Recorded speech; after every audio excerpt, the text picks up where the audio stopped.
sometimes I like to find a room to just hang out and answer those emails that I've been waiting too long to do. Anyhow, if you're doing that, good luck. Enjoy yourself. Otherwise, hopefully you'll get something out of the following, where I want to talk about a concept of platforms. And I'll get into what exactly a platform is, whether you want to think about it as a platform as a service or whatever various application developers and people use. I'll get to defining it. But there's a lot of interest in this at the moment. I'll give you my theory why in just a little bit. But thankfully, there's always been platforms around, and we can learn a lot from how they have been successfully and unsuccessfully used in medium, but my focus is mostly large organizations. And hopefully, if you're in the position of thinking about or building out a platform, you can kind of learn from other people who have been successful too. As one of my friends used to say, make better mistakes next time instead of the same old boring ones. But first, we should talk about mayonnaise. Because when it comes to building out platforms and infrastructure things, all of your Kubernetes and whatever else cloud things you might be doing, it's easy to get caught up in just talking about infrastructure and kind of getting excited about building that.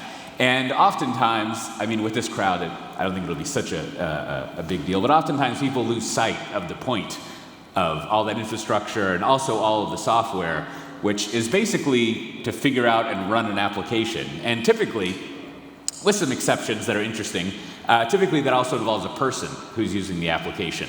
I guess there's some applications that kind of like talk to themselves or sadly are underused. But generally, if you write an application and you don't have someone using it, it's kind of a bummer, kind of a weird exercise. So this is a story of an application that I like to use and think about because it's it involves food, which I always enjoy.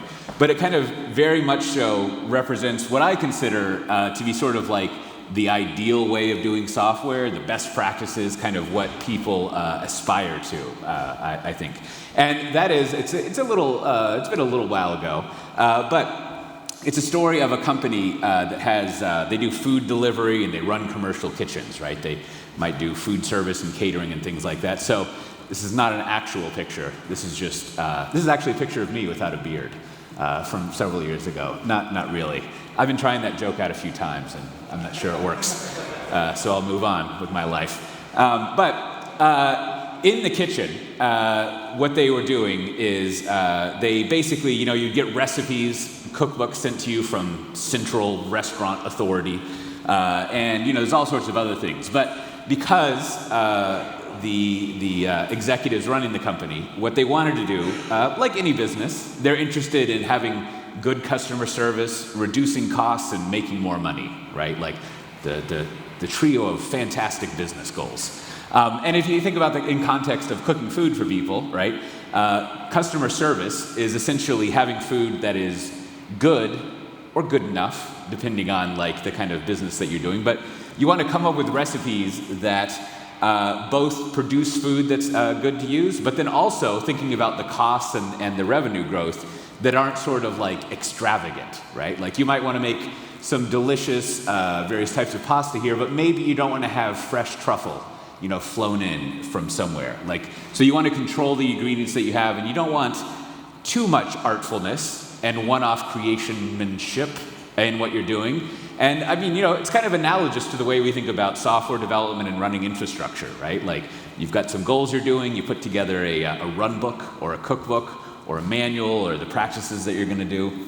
So in thinking about the cookbook that they had, the organization and the goals that they had, the cookbook was basically like paper, right? So the paper would get delivered at some point during the week or the month, and the staff in the kitchen would follow the recipe, right? So I don't know, in such an industrial setting like that, it's not the best way of doing things. One, you can't update the paper very frequently because you have to actually deliver it, and I don't think you can just update paper over the air, as we used to say.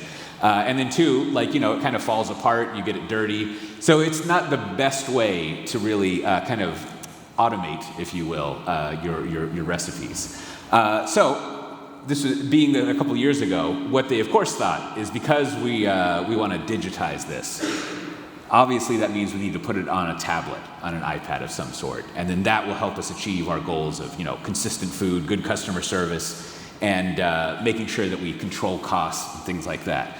So they got a team of developers, again, who are kind of like lucky to be operating in this ideal kind of product-centric state. And the management told developers, you need to go take this recipe book and put it on an iPad, probably an Android tablet, because who can afford iPads in an industrial setting? But let's put it on a tablet, and then that's going to achieve our goals. We'll see you later. Tell us when you're done with the software. Now, because this team, as I've been noting, was operating in kind of more of an advanced kind of product state, the first thing that they did, which is, I used to be an application developer long ago. I think I probably would have tried to find a new job if I had to do the following, is the team thought, what we should do is wake up at like 4 a.m. in the morning and actually go to the kitchen and just observe people, what they're doing in the kitchen. Get to know our users or the people doing it, because it's fantastic that management thinks we should put stuff on a tablet. But how about we take that idea and put that over there and come up with like what actually to do that will help people out. And so after a few days of doing this, hopefully it wasn't that many days since they had to get up so early, what they observed is that the people in the kitchen, sure, they were using this paper recipe book and it was a little ridiculous, or kind of fine, but really what they spent a lot of time on, and again, it's fun to think of this story also as an analogy for what we do in software and infrastructure management. There was a lot of toil that the kitchen staff spent basically running around with a thermometer and measuring the temperature of mayonnaise and raw chicken and all sorts of things like that. Because if I don't know if you've ever had food poisoning, but it tends to be the ultimate terrible customer experience. It was at least my experience of it. And not to mention that you also have, again, analogous to what we do in the computer world, you actually have some governance and compliance that you have to do. So a health inspector will come in and make sure that you've actually tracked measuring all these things at the specific times and that you have the records of them. And of course, this was done on paper as well in its own notebooks. So with the team, they came up with a theory that if we could solve and remove this toil problem, we would free up a lot of time for the kitchen people to focus on the actual goals that they had, right? Like, measuring the food or the ingredients is important, but it's not like the business that they're in. Much like in software and infrastructure, when we're like, I guess we could implement a file system, but that's not what we do, right? So you kind of think about what you don't really need to be implementing. So anyways, it was successful. Otherwise, I wouldn't be using this story, although a failure might be interesting. But what the team did is they worked week after week kind of improving the software, essentially writing, at the time, an Internet of Things thing that completely digitized that system. And one, it freed up the staff from the laborious process of sticking a thermometer in something and writing it down. But then also, because it was more automated, it made the actual compliance and the auditing trail much better as well, right? Like you're not relying on some stack of papers that might come and go over the course of the schedule that a health inspector comes every 3-6 months or something. But you don't have to keep track of that, and it's just stored somewhere, right? So the key thing here was that this team, they were set up with the ideal state that you want a product-centric developer team. One, they were autonomous. They could decide what to do on their own. They were trusted to do this. And then also they had the capability to essentially release their software week to week and study what people were doing with their software and perfect it and experiment, right? As opposed to when I did software, we would release our software every 12 months. And then as developers, we didn't care. Our job was done. So there was really no feedback loop except the tragic feedback loop of bugs reported. So as far as we knew, everyone just struggled with our software. We never heard anything good, but I'm going to bum myself out if I think about that too much. Anyways, the issue with this, so if you think of this as an ideal way of doing software, what I've noticed is that there's kind of a big impediment to this nowadays. And that is that it's actually very infrequent that teams of developers not only are given the ability to do this, given autonomy and trust, voice, all of those attributes, but they actually, especially in larger organizations, they just don't have the capability to release their software frequently enough to do that kind of product-based feedback approach, right? And over the years, I've tracked kind of surveys about how frequently people release code, and it varies from survey source to survey source. But essentially my rough estimate nowadays is that around anywhere between 50 or 70% of people, it takes them a month or more. And many of them, it takes a quarter.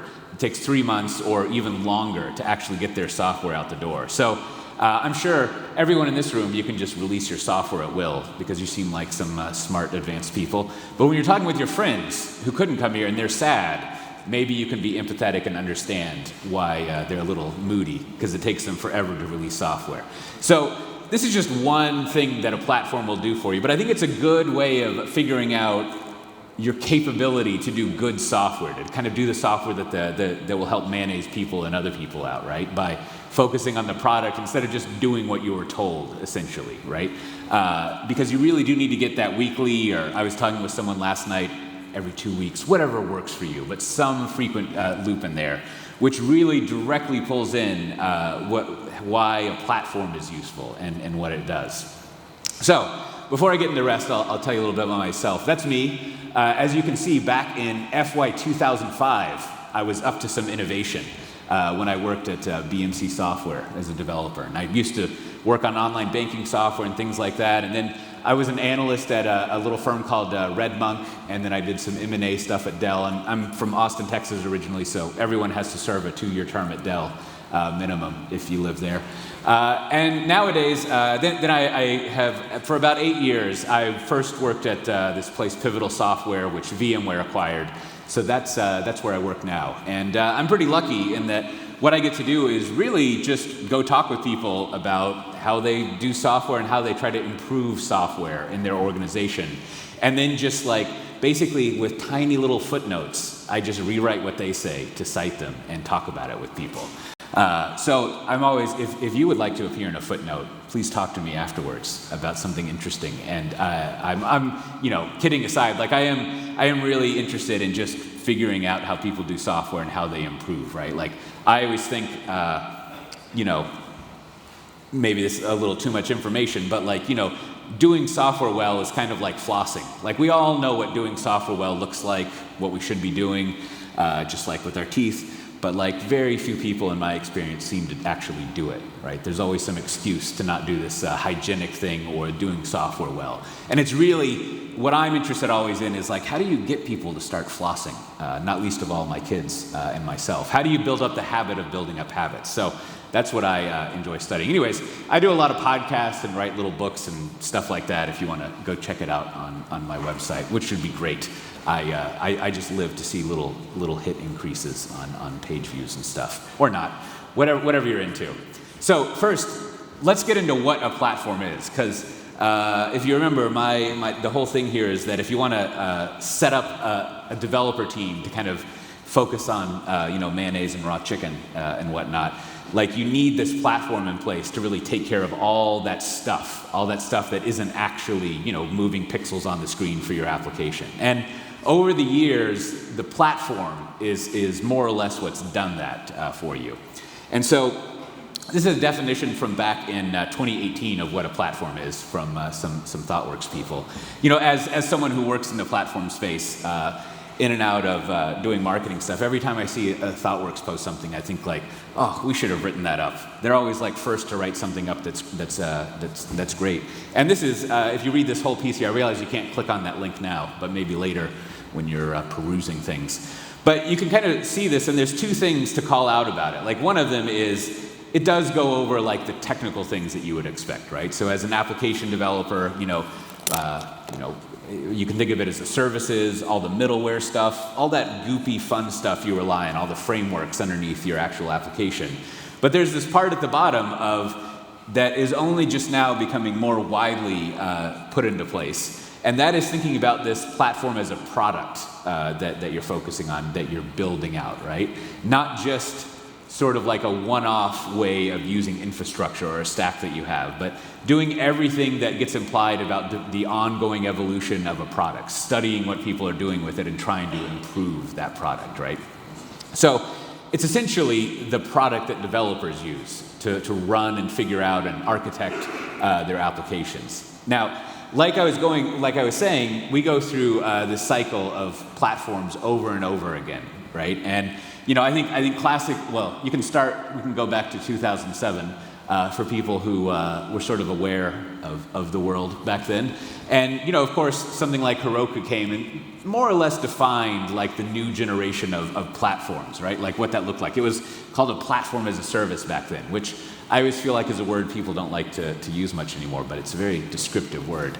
And then, we kind of went along, and there was this other era of platforms back when I started working at Pivotal in the kind of mid-2010s. There were many of them. One of them that I worked on was from the Cloud Foundry community, right? Like all sorts of people were building platforms on top of Cloud Foundry and other things. And then, and then we decided to, once again, not really pay attention to that. And our friend, perhaps you've encountered it, this thing Kubernetes came along, and everyone was obsessed, and still is, with using that as a platform and kind of discovering the stack of stuff that you put on top of that to build out that platform that we had just mentioned. Now, I'll get into a little bit more detail of what's in a platform, but as you look at it, right, to kind of define a platform, it tends to be more or less the same stuff, right? Like you need the same things over and over again with the platform. And generally what happens is, I suppose I should have done the math, but every 5 or 10 years, like my sort of like conclusion is that we basically, for whatever reason, just decide to get rid of the old platform and completely rewrite it from the top. Hence, the idea that like we can learn lessons from these previous things and make better mistakes next time instead of having to reinvent it and rediscover those things. So, like I was saying, at the moment, we're like in the very beginning of like figuring out rebuilding, I don't know, probably whatever the platform we'll be using for the next 5 or so years is, right? And I think that is because down at the infrastructure layer, if you remember, you can barely even see it in some of these diagrams, but down at the infrastructure layer, we've swapped out, or we're sort of in the process of swapping out what's there and putting in place essentially Kubernetes under there. Now, I don't know about you, but like, especially working at a vendor, I get a lot of this. You go talk with people and like, Kubernetes is the future. That's what we're going to put everything on and base it on that. So it's definitely like the plans that people have, what they're interested in doing. And this, again, thinking about the point of all of it, supporting application developers, I think the reason we're in the beginning of building up platforms again, you can kind of see in the survey here. And this is a survey that we do, the State of Kubernetes survey, and we've done it like 4 or 5 years. I think the first one, we weren't as, I don't know if you read a lot of surveys from the industry, but the first one you can generally just throw away because it's usually we're trying to figure out what to do here. But the subsequent years are generally pretty good. They're consistent. And so what you can see here is kind of an odd phenomena for like why, for as popular as Kubernetes is and for as much as people talk about it helping developers out, you can see that actually what's highlighted here, kind of like its ability to make developers' lives better has been decreasing over time, right? So the green one there is 2020.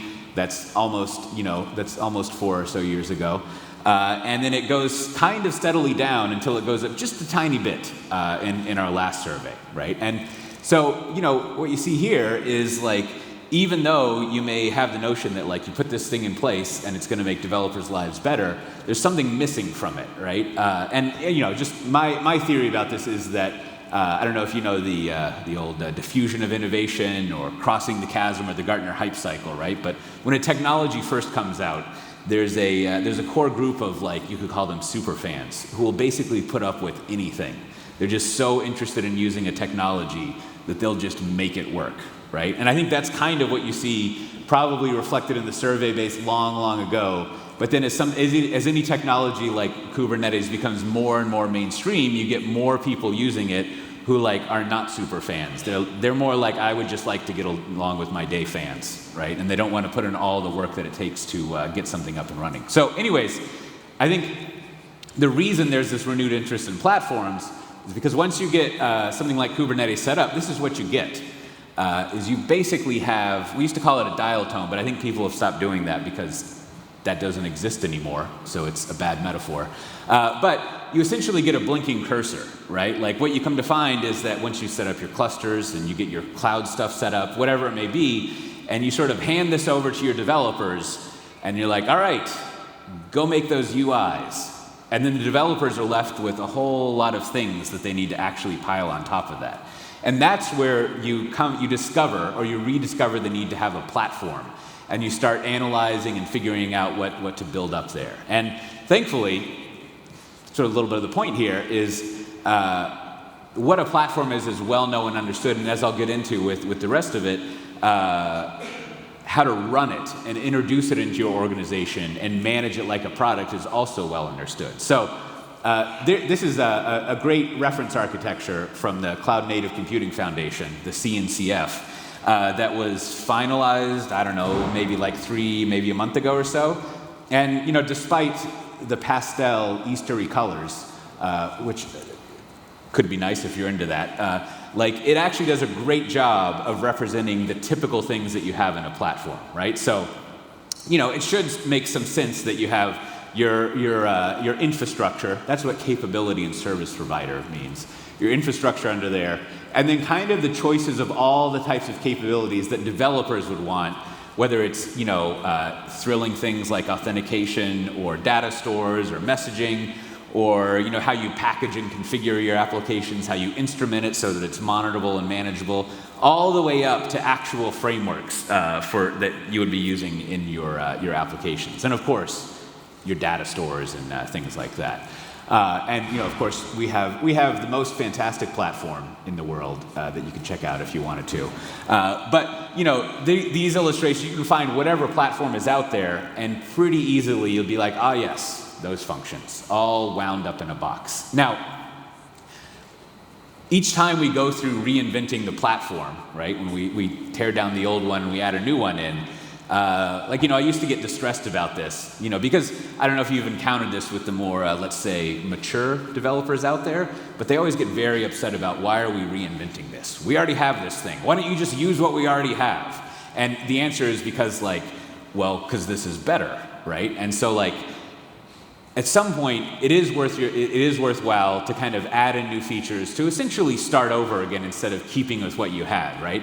So what in order to try to console my more mature self, if you will, I always try to find in each of these platform sort of turns, what's the new thing? And this is more or less the new thing that's being added into platforms at the moment. And that is not only focusing on the frameworks and the runtime, but what's happened in the past, let's say 2 years or so, is that the notion of how we run a platform, the way that we're going to make it even better for developers, is we're going to drag in all of these tools that used to be sort of the developer tools. And if we manage them and integrate them with the platform, like a build tool is the most important thing, then if that becomes part of the platform, that's even less stuff that developers have to worry about. And in the same way that we make using infrastructure easier for developers, if we pull in things like a build tool, and even if you're familiar with Backstage, the portals that people use, the way that people discover the various projects, discover the APIs to use, all of that stuff, basically like what Atlassian does, or supposedly does. We pull that all together into this fantastically named thing, an internal developer portal. I sort of grew up in the Java age, many people probably still know, but back when this word portal and portlet came about. So whenever I see the word portal, I get a little upset, because that was definitely not something that we enjoyed doing, portlets. But anyways, maybe those people have aged out, and portal seemed like a good word. Maybe it seems more like a door to another dimension, which always seems either scary or fun. But the idea is that if you bring in this internal developer portal, what you're doing is you're integrating further all of the tools that developers use, that is sort of like the factory of how they get software out the door. And so we'll see how this pans out. But is it all? I'm very hyperbolic. Let's say most all. That's a good quantification. Most all of the people building out platforms are now thinking about how they integrate these internal developer portals in there and how it kind of fleshes it out. And if you're interested in more of that, again, you can't click. But there's a great Gartner overview that you can read that's free if you want to get a view of that. So we sort of know what a platform is, hopefully, right? Like you got your infrastructure, and then there's all of these, not only the middleware and the way that you package things up and configure them and monitor your application to run on the infrastructure. There's all your security stuff. exciting stuff like that. But now in this current this current phase of platform development, we're also further going up the stack and pulling in developer tooling, right? Like not the tools that runs in their application, but the tools developers use. There's not really, we used to call this the software development lifecycle and application lifecycle management, but I don't think people use those categories anymore. So there's not really a name for what that is. So if you're building out that platform, which you probably should be, unless you're going to keep using your existing platform, let's figure out how to be successful at that. Right? Now, the first thing is that typically there is a platform team, right? And I always forget to go over this part, so it's great. I'm very impressed with myself that I did. But the first thing to know is that you get application developers over here, and they probably want to write their application and not worry about the platform over here, right? Now, I used to be an application developer, and there's nothing an application developer likes more than not working on applications and developing platforms and infrastructure. Now, the problem is they really like it for 6 to 12 months, and then it's totally boring, and they move on to something else, right? And also, based on the platforms my friends and I built, they were not great. They were sort of like a weird understanding of how infrastructure worked.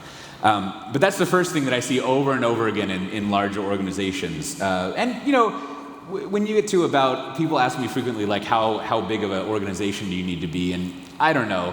Let's say once you get to 5 teams of developers, it's probably a good idea to start thinking about centralizing your platform and standardizing at some point.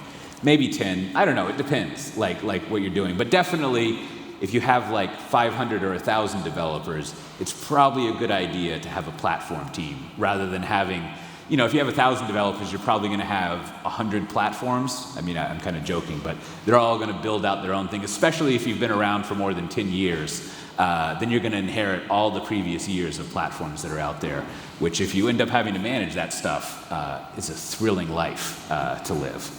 So let's go over practices that once you have this team, what they start doing. So often when you're building out your platform,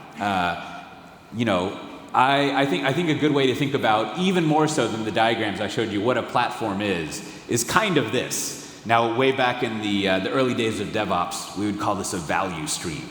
You could think about it as a pipeline or your end-to-end process, or some of my friends in marketing, they love this term, a secure software supply chain. Which is really difficult to remember how to say appropriately. But whatever, it's all the stuff that goes on between thinking of something you want your software to do and someone actually using it, right? From idea to clicking or something, or maybe tapping nowadays. And this is this as the platform team, it gives them an idea of where they will be working. And again, the kind of process or the factory that I guess appropriately for where we are, that they're in charge of and that they're putting together. So what's important here is, of course, I'm sure we're all familiar with kind of mapping this stuff out. I mean, hopefully we are. If not, it's fun stuff to learn for you. But you think about, you get a couple of people who are involved in all of this process in a room or with a Miro board somewhere or something. And you essentially say what does it take to get software out the door, right? What are all the steps involved? And it's not just writing the code or deploying it, but it's also all the meetings that you have to go to and all of the kind of different people and auditors that you pass things off at. And the fun thing to do with this, I think, is to not only have the boxes, but get really obsessed with the arrows between them, right? To use kind of lean thinking, the wait time that you have between these. Because that's often where you find the most interesting stuff to optimize, right? For example, it's good to know that while, in order to, schedule a meeting with your enterprise architects or your governance people, that often takes 3 to 4 weeks, depending on what time of the year it is and what holidays are scurrying around, right? So these arrows, the transitions become very important, but also the little activities there. And this is one of the first things that the platform team does, is they figure this out. And one fun trick to do here is to do 2 exercises. One, once you have those people who are kind of knowledgeable of this, and it doesn't need to be exacting, it's just approximate, is you can say, what if we wanted to change 1 line of code? We were told that we now need to use this shade of orange. So we need to update just this style sheet or whatever you might have. And all we need to do is deploy this one line of code. Like, let's think about everything we would have to go through and how long that would take and the people involved. And that often results in a nice diagram like this. And the other really fun one is to say, like, what if we just released the same exact code that we did? What would it take to go through all of the steps again, even knowing that it was not something new, right? And once you run through that, it's often a good way to kind of experiment with and kind of go through the thought exercise of what's there. And once you have that, one, it has everyone involved, they're kind of knowledgeable of often the annoyance and the weird things that you had forgotten about, because this is a view of everything that happens, and each of those individuals often knows only their own view, or silo, to use that word. But one, it gives you a chart and everyone's aware of it, and the platform team can go in there and start to think about, well, how can we help out with something just beyond just runtimes and the infrastructure? And oftentimes, that's how the platform team decides what they start doing. Now, the next thing, as you remember from the definition, is that there's this mindset shift that people go through that is, and this is especially true, application developers are much better about this, but the infrastructure people, and it's usually infrastructure and operations people who end up building out and kind of seeding the initial platforms here. Because they don't have to open a ticket to themselves to change network configuration and get infrastructure. It kind of saves a lot of time. Plus also, that's sort of their job, is to build infrastructure. But they go through this shift that you see Thomas here at Mercedes was talking about, where they're no longer just providing infrastructure. What they're doing is they're building a product for the developers, right? And if you've built products yourself, the first thing that you do when you build a product, hopefully, is you have to figure out who your customer is, or your user, or if you're being really nice, the people who are using it, right? Like, if you're just building software without a user or a person or a customer in mind, that's kind of weird, right? So this is a big shift that the platform teams goes through, is that they think more and more about product managing the platform that they're building. And what that means is, it's very similar to our mayonnaise measuring friends a while back, is they observe. They probably can wake up instead at 4 a.m., they can wake up at like 9 a.m. so they can show up to the office at 10:30 or 11 when the application developers show up. And they can observe what they're doing and kind of track what they're dealing with and start to experiment, hopefully on a weekly basis, or maybe however long it takes. But they can start to experiment with how they can improve that process, how they can make maybe not the after-work lives, but at least the work lives of the developers better, right? And the platform teams are always focused on evolving and developing and experimenting and thinking about the customer involved. And of course, there's other stakeholders, to use that phrase, security and governance people and things like that are involved. But that primary customer or developer, the platform people start to product manage it, meaning they have a product manager, which is often a foreign role to people who are running infrastructure or platforms. So that's a vital part that really helps build up a platform that's useful. Because one of the things that frequently comes up, I don't know the developers of you out there, when I use words like centralize and standardize, you're probably like, that sounds awful. Every time I have to use a centralized or standardized thing that someone over there tells me I need to use, the first thing I do is figure out how not to use it, because I'm not going to enjoy it at all. But taking this product approach is one way of trying to solve that problem of, like, just imagine, what if you built a platform that developers actually wanted to use? Like, that would be, for some organizations, mind-blowing. But starting with that point, this is one thing that I see large organizations using, and that is doing a developer toil survey. And I worked with some people that do this in our organization last year to essentially make it freely available for people to use. You can go download a spreadsheet and, I don't know, use Google Survey or Office 365, ask people questions, whatever it is. But you can load it up in there. And what happens is, initially you send this survey out to as many application developers as you can stand. And you ask them these questions. And as you read through these questions, you can see that it's a way to pinpoint and find out problems developers are having, toil that they're having. And I was thinking, no one really likes answering surveys at work, because why? However, when I was looking through these, I was thinking, at least back when I was a developer, maybe it's changed. maybe aside from building your own infrastructure and platforms, the number 2 thing developers like to do is complain about things that are wrong and how they think they could be better. And if you look through these questions, a lot of them are like just an invitation to complain and indulge in your favorite activity. So hopefully that motivation really kind of helps motivate people to answer the survey question. You know, you go through these, you rate them on a scale of 1 to 5. And if you know anything about spreadsheets, as most product managers would, you give that to the product manager of the platform, and they go to the row where it has like the 1 to 5 stuff for each answer, and what you do is you sort it by, descending basically, and then you can pick the things you should be working on, right? Like it's a good way to figure out like what most of the developers are suffering from. And then if you remember this feedback loop that you're always focusing on, right? If you're building a product, you're coming up with a new feature, you put it in place. The part, again, that we forgot when I was a developer is you see if it was useful or not.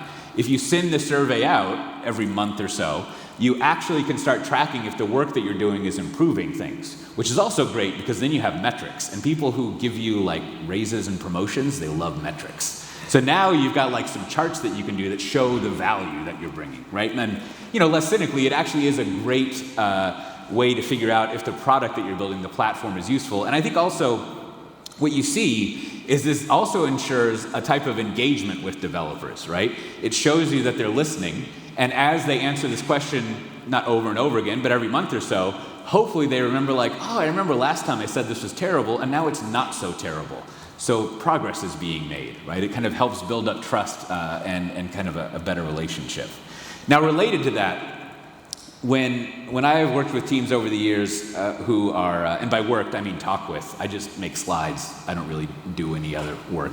But when I've talked with these groups, this is another thing that they do that I think people skip over a lot, and that is, to use another phrase that's kind of foreign to the developer infrastructure world, they do a lot of marketing, right? Now you could call that, I'm technically, I think I'm a developer advocate or a developer relations person, which is definitely not marketing. Don't ever think that. But they do a lot of platform advocacy, right? And what that means is not only having like internal conferences every quarter, you know, kind of having documentation and training material, but it really does like start with, as my, I have a friend on my team, Deshaun, he's always like, the first question I ask people when they want to build a platform is I say, do you have a t-shirt yet? And what he means by that is, are you developing a brand, an identity for your platform, right? Because you don't want to just go in and be like, hey, we have thrilling enterprise platform. Wouldn't you like to use it? The answer is like, no, I would not. But what you see here are examples from Mercedes and BT over there in the UK and other organizations. They very deliberately come up with a name, with a brand, with a color palette, with a whole sort of like philosophy behind it, an identity, right? And if you think about it, developers are no different than anyone else. They have identities, right? They're like, I'm a Java developer. I'm whatever a WebAssembly developer is. I'm this sort of person, right? And so what you want to do is, again, you want to not only use this kind of internal marketing and advocacy to just drive knowledge and awareness, but drive interest and even excitement and kind of passion around it. And so that's what these organizations do over and over again, is they typically have one person fully dedicated to that role right from the beginning, if not more. And they are always working very closely with developers and kind of not only having that kind of outbound, that kind of outward-facing arrangement, but also making sure that they take that feedback back with people. So the next thing that I'll go over, and then I'll wrap up here a little bit, is thinking about the timeline that you're focused on. And I think this is very important. I was at a dinner in London with a bunch of like banking people and last night, and they mentioned an issue that comes up over and over again, which is, we were told we need to like migrate to the cloud by the end of next year, or like, in 2 years, right? And what this represents is, if you work in a large organization, you often like launch a big ambitious initiative, and it's going to take a lot of time and investment. And so, when the management layer is kind of sorting this out, they're more or less pressured to make huge promises about big payoffs that are going to occur very quickly, right? in order to kind of favor the authorization to do things. But what I found over the years is that like that doesn't happen, right? Like it takes a long time to do something like build up a new platform and get a lot of people using it. And this is an example from a DIY store back in the States, the Home Depot. If you've ever been to a Hornbach around here, just imagine a Hornbach, except it says Home Depot. They look almost exactly the same. It's uncanny. Like they have the same color orange. They don't have the stencil thing for Hornbach, as I remember. But they also have those signs that like look like someone wrote them with a Sharpie. Like it's crazy. The first time I walked into a Hornbach, I was like, is this like secret Home Depot Europe location? But it's a store like that. It's just like massive. They don't have a pet section at Home Depot though, which maybe we should give them that idea. Then my kids would want to go there. Anyhow, back on track here. So back in 2015, like I was lucky to talk with some of the executives there, and that's when they kind of started building out a new platform and a new way of doing software. And sure, over the years they moved, as you can see, many applications to it. But you can think about the thousands and thousands of applications you have, and it's only recently that their CEO mentioned in an earnings call a couple years ago that they had actually driven a tremendous amount of revenue, per customer, as you can see here, from their professional customers, like making that work pay off, right? And so, like, it is a long time, and again, there's incremental benefits that you get. But when you're putting something like a platform in place and you're changing how you do software development and going through all the other sort of changes you've probably come across when you're doing Agile, like you've got to have a longer term view of it than just like, oh, we've got a 2-year business case and the spreadsheet says that by next year we'll have 60% of our applications migrated to this new platform. And have we actually migrated any? No, but I'm sure it'll be cool, right? Like, and so, you need to kind of start up small like that. And so in order to start small, I've kind of noticed like 2 phases that people go through in looking at organizations. And that is, you have sort of this initial phase, if you will. And what happens here is that,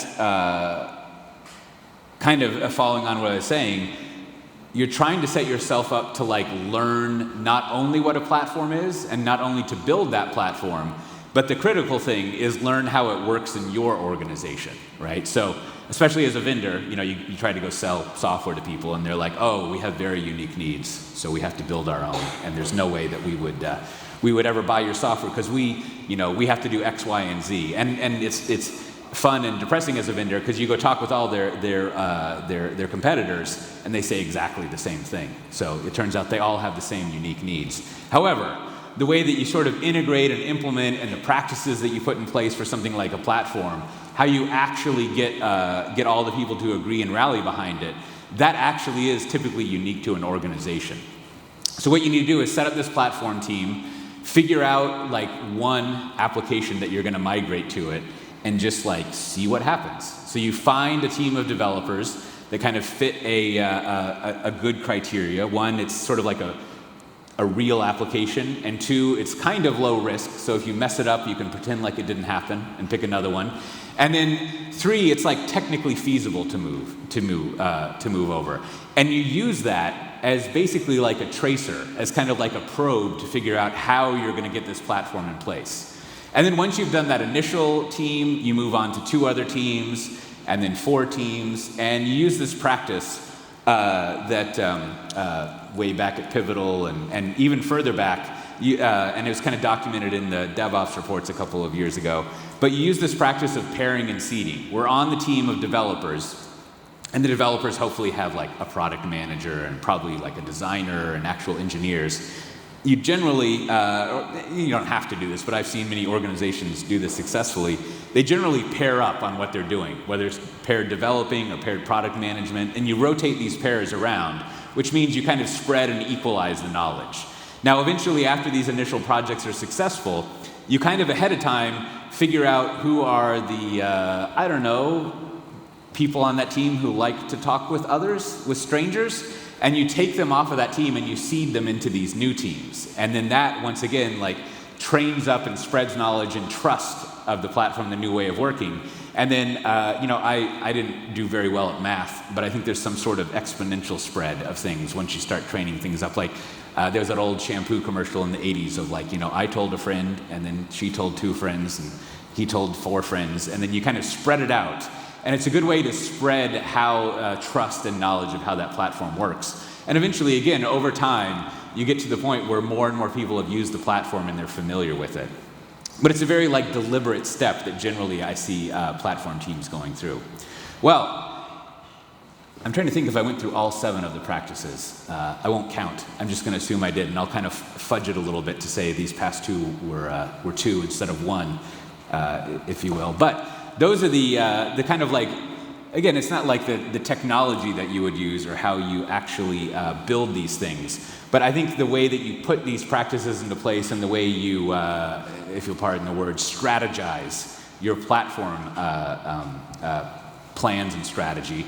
Because all too often, what I encounter, especially in the first year that an organization does this, they generally solve it. But they usually build out a platform, and I usually end up talking with them when they say, we built out this great platform for the developers, and then no one used it. And I think there's a lot to learn from the past 7 or so years of the previous platform, where you can make a platform that developers are interested in using. And ultimately, I don't know about y'all, but it's kind of it doesn't feel so good when you build something and no one actually uses it. So maybe that'll help you out. So you can get the slides and other information there now that QR codes are extremely popular, or dive into more stuff. But good luck. Enjoy your platform building.